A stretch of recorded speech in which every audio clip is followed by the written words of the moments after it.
예, 8시 28분 지나가고 있습니다. 오늘 체결지수가 어떻게 들어올까요? 소폭 좀 오르겠죠? 잠시 후에 30분 되면 내용 확인하겠고요. 먼저 취재기자와 함께 오늘의 뉴스 일정 확인합니다. 김종학 기자 나와 있습니다. 어서 오세요. 네.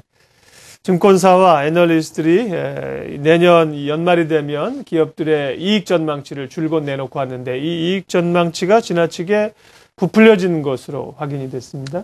네, 그렇습니다.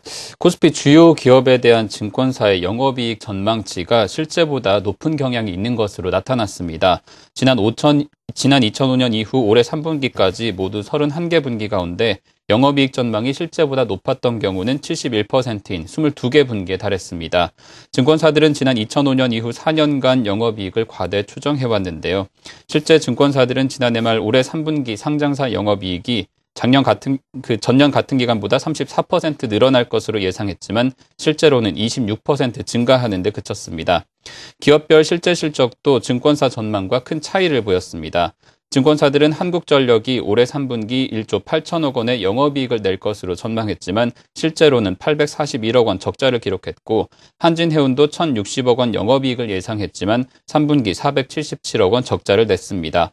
이와 반대로 삼성전자는 3분기 누적 영업이익을 14조 9천억 원으로 예상했지만 실제 20조 원으로 과소 추정하기도 했습니다. 증권사들이 이처럼 기업의 영업이익을 제대로 추정하지 못하는 것은 정보 부족과 기업과의 관계들이 작용했기 때문입니다. 기업들이 증권사 연구원에게 불리한 정보를 제공하지 않는다면 증권사로서는 정확한 수치를 내놓기 어렵습니다. 여기에 연구원과 기업 간의 밀접한 관계가 객관적 평가를 어렵게 한다는 지적입니다. 증권사들이 부정확한 정보를 생산하면서 상대적으로 피해를 입는 것은 정보가 부족한 일반 투자자들인데요. 과대 추정은 결국 도덕적 해라는 비난을 피하기 어려워 보입니다. 네.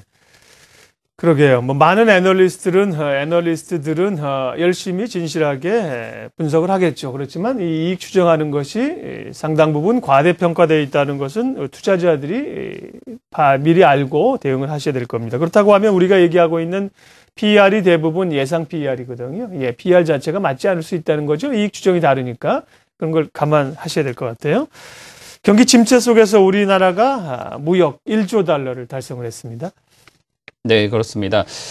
석유 한 방울 나지 않지만 휘발유와 윤활유 등 석유 제품 수출이 선전하면서 무역 규모가 1조 달러를 돌파했습니다. 석유 제품은 주력 수출품인 선박과 반도체, 자동차를 제치고 사상 처음으로 수출 1위에 올라설 전망입니다. 실제 선박과 철강 등은 마이너스 성장한 반면 정유와 석유화학업체 수출은 지난해보다 9% 넘게 증가했습니다. 중남미 등 신흥시장에 대한 수출이 두 자릿수 증가율을 보인 것이 석유 제품 수출 호조의 배경인데요. 전체 수출에서 차지하는 비중도 18%로 반도체와 자동차 수출을 합친 것과 비슷한 규모로 성장했습니다. 한편 나라별 수출 비중도 달라진 것으로 나타났습니다. 금융위기 여파로 중국과 미국에 대한 수출이 제자리 걸음하는 사이 필리핀과 베트남 등 아세안 국가 수출이 크게 늘었습니다. 삼성전자가 베트남에 연간 1억대 규모의 휴대폰 공장을 건설하는 등 대기업 투자가 잇따르고 있기 때문인데요. 아세안 지역에 대한 부품과 소재 기업 수출이 함께 증가하면서 전체 수출 실적을 떠받치고 있는 것으로 풀이됩니다. 네, 그나마 어려운 가운데 반가운 소식이고요. 다음 얘기입니다. 가전제품이나 공산품, 자동차 이런 것들은 간혹 리콜을 하는데 한화투자증권이 펀드를 리콜한다고요? 네, 증권업계 최초로 하나투자증권이 펀드를 리콜합니다. 하나투자증권은 금감원이 미스터리 쇼핑을 실시한 기간이 지난 9월에서 10월 중 불안전 판매가 이뤄진 금융상품에 가입한 고객을 대상으로 리콜을 실시한다고 밝혔는데요. 가입자 항의에 따라 펀드를 환불해 주는 것이 아니라 판매한 펀드와 금융상품 전부에 대해 리콜을 실시하는 것은 이번이 처음입니다. 리콜 대상은 펀드와 주가 연계증권, 파생결합증권 등 중도 해지가 가능한 모든 상품입니다. 불안전 판매가 이루어진 것으로 나타날 경우 손실 여부나 수수료에 상관없이 원금을 전액 환불하기로 했는데요. 현재 중도 해지가 가능한 금융상품에 가입한 사람은 3,600명, 판매 규모는 약 4천억 원으로 추정되고 있습니다. 하나투자증권은 오늘부터 해당 가입자에게 불안전 판매 기준을 안내하는 우편물을 발송하고 개별적으로 전화 연락을 취할 계획입니다. 네, 그러니까 해당되는 사람들에게는 안내를 해준다는 거네요. 네, 그렇습니다. 네.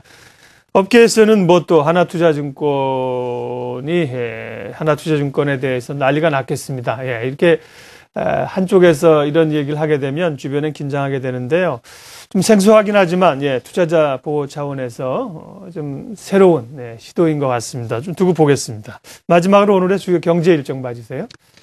네, 오늘 정오 제49회 무역의 날 행사가 코엑스에서 열립니다. 공정위는 SK텔레콤의 끼워 팔기 등 거래 강제 행위 심의 결과를 내놓을 예정입니다. 오늘의 뉴스 브리핑 증권팀 김종학 기자 함께했습니다. 잘 들었습니다. 감사합니다. 8시 34분